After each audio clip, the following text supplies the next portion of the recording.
Hi, everybody. Dave Robbins here, Remax Properties. Back again. I'm trying to do this where every other week I get you guys a little bit more information in regards to a contract and what it entails. Today, I'm going to touch on associations, HOAs. 2 weeks ago, I hit up on title work, and that one was pretty extensive, actually. But be sure to talk to your broker. Well, me, of course, in regards to that. But first, everyone wants to know what's going on the market, what are the rates and all that. It's going to be interesting because I don't think we're going to have the market everyone was hoping we would have just because of what's going on in the economy. And our administration, of course, is laying people off left and right across the nation, not just in one area. I know Washington, D.C. is getting hit the hardest at this point. And there'll be a lot of people that have those monthly payments on houses and they depend on that income. And I've got a brother-in-law that lives over in that area. So we may be seeing a lot of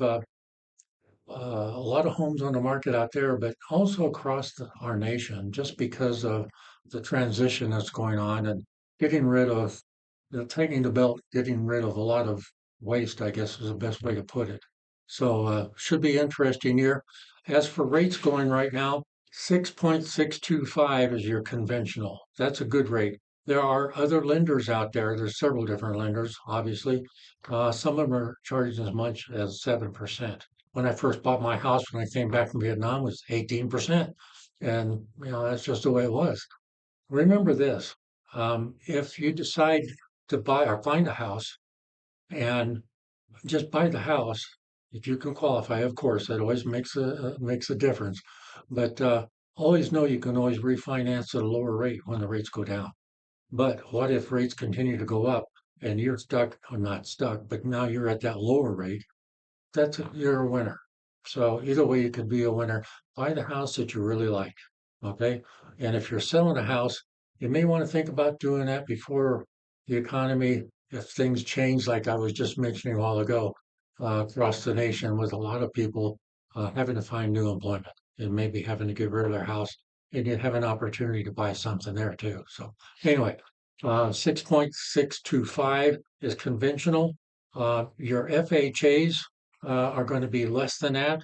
As a matter of fact, a jumbo, an ARM, adjustable rate, you can get that at 6.5, or excuse me, 5.5, which is really great. So if you can hang on to something for a couple of years, 1 or 2 years, and then the market changes and you have a better interest rate going down, yay, you win again. So anyway, a few numbers that I always like to give out in regards to what's happening on our local market.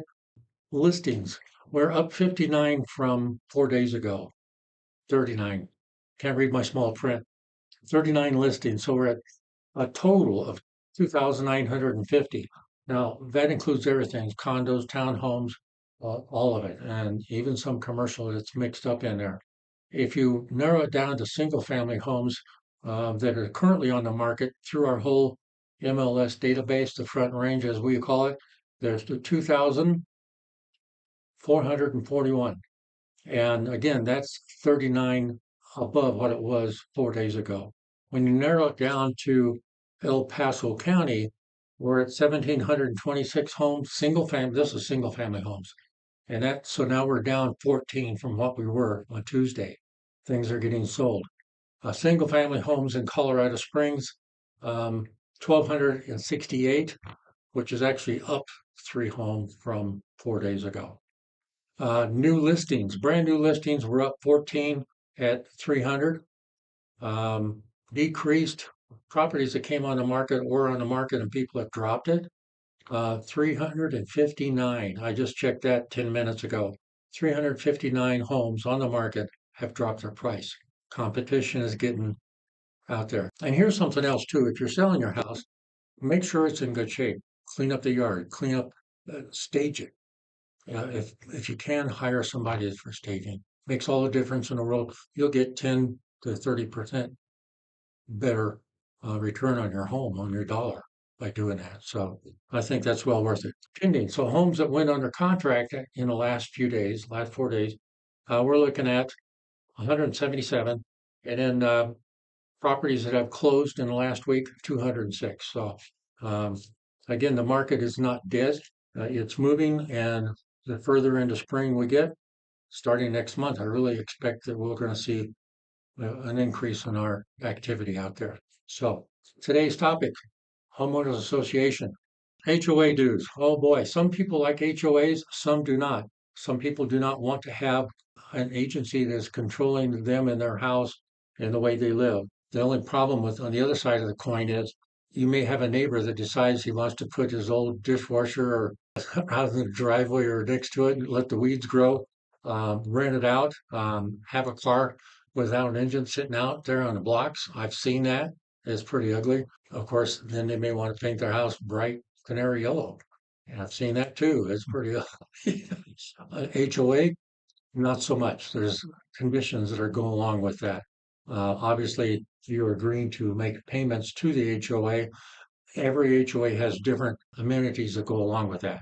Some of them is just trash removal and a control of no, you can't have pigs in the backyard and you can't have a car on blocks with the engine gone in your neighbor's house. So there's pluses and minuses with an HOA. They can impose, by the way, if you're not making your HOA payments, they can put a lien on your house. And after a while, if they decide, they can go ahead and take control and sell your house. They will end up because your documentation allows them to do that. So they can take over, sell your house just to pay the debt. So that, in a way, is the scary part of having a homeowners association. Oh yeah, here's another one to bring up, and that is if you decide you want to, well, I was talking about the canary yellow, but let's say you decide you want to change the landscaping or the paint of your house and paint color, you need to go through the Architectural Control Committee for your HOA and get approval for that. Most people don't have an issue with that. They're in that area for a reason because that's exactly what they want. When you contract on a property, the seller is obligated to provide you per the deadlines on that, where's that page? On this page that I talked about earlier, they have a deadline. And then you have a deadline as a buyer to get back to the seller whether you agree with the documents or not. A few of them I'm going to read off here that you may be looking at or you should be looking at for HOAs.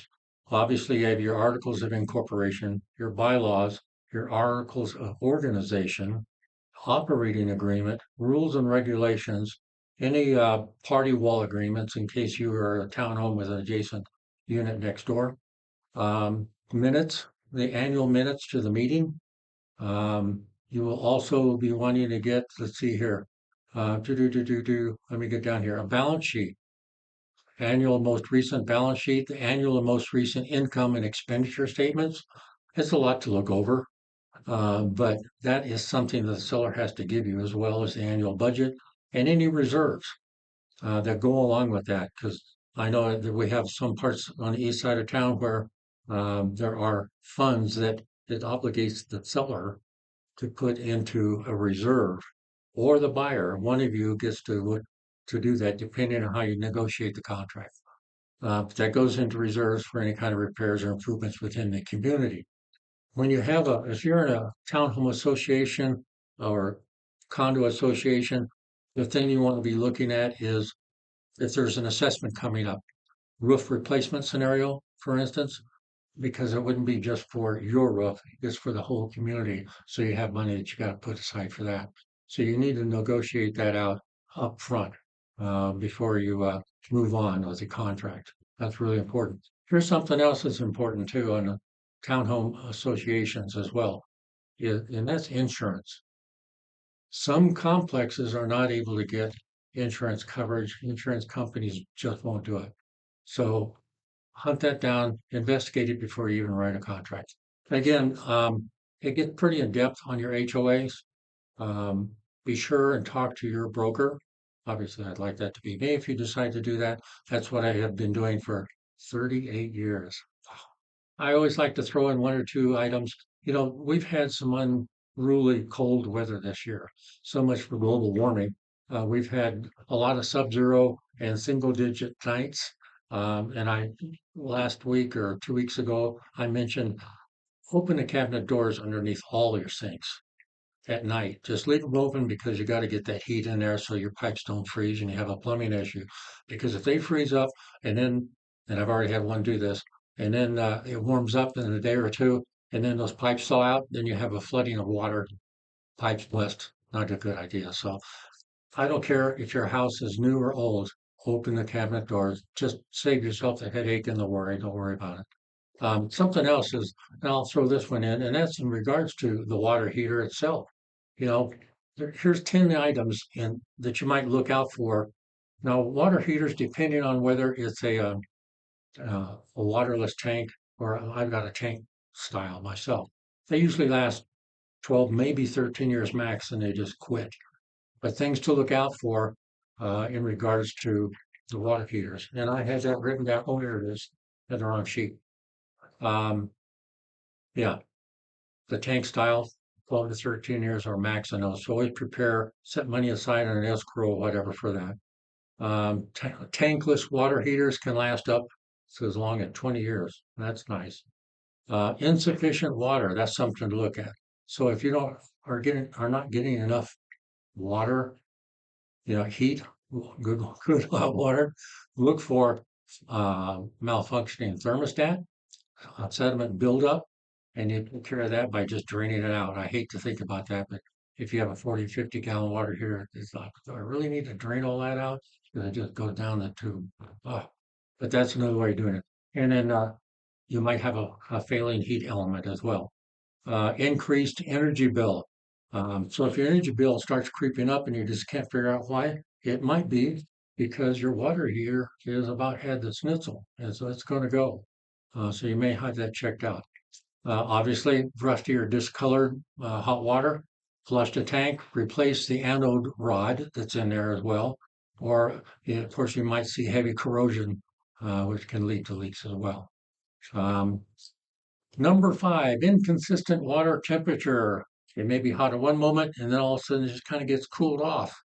There's something wrong in there, so you might have that repaired or replaced. Strange noises. That's a big one, especially on your older homes. You have rumbling or banging noise or a popping sound. You might want to get a new water heater. Of course, visible leaks. That's natural. Number 8, decreased water pressure. If you if you have more water pressure on your cold than you do on the hot, there's something wrong, and it's going to come down to your water heater. So you might want to check that out. Let's see here. See if I can read without my glasses. Number 9, rust or corrosion on the exterior. Enough said. If there's rust on the outside, inside's a lot worse. Time to get that replaced. And of course, if you're number 10 is if you're having too many repairs already on your water heater, just replace it. It's just a lot cheaper, save you some money. So anyway, that was a real quick rundown. In 2 weeks, I'll have another video. We're going to talk about property disclosures. And I remember when we never used to have those things. It actually started in California when we started having those. And we were just like, oh, of course, we were handwriting contracts in those days. Sorry, I just aged myself. Forget that. I didn't say that. But property disclosures, that's going to entail a lot of information. So hopefully I'll have some good answers for you guys. In the meantime, if you are looking to do something this year, give me a call. I've been at this a while and I enjoy what I do. I work a good 5 days, sometimes 6. But give me a call. You got my number. It's on that website, 719-332-9967. Thanks, guys. Talk to you later. Bye.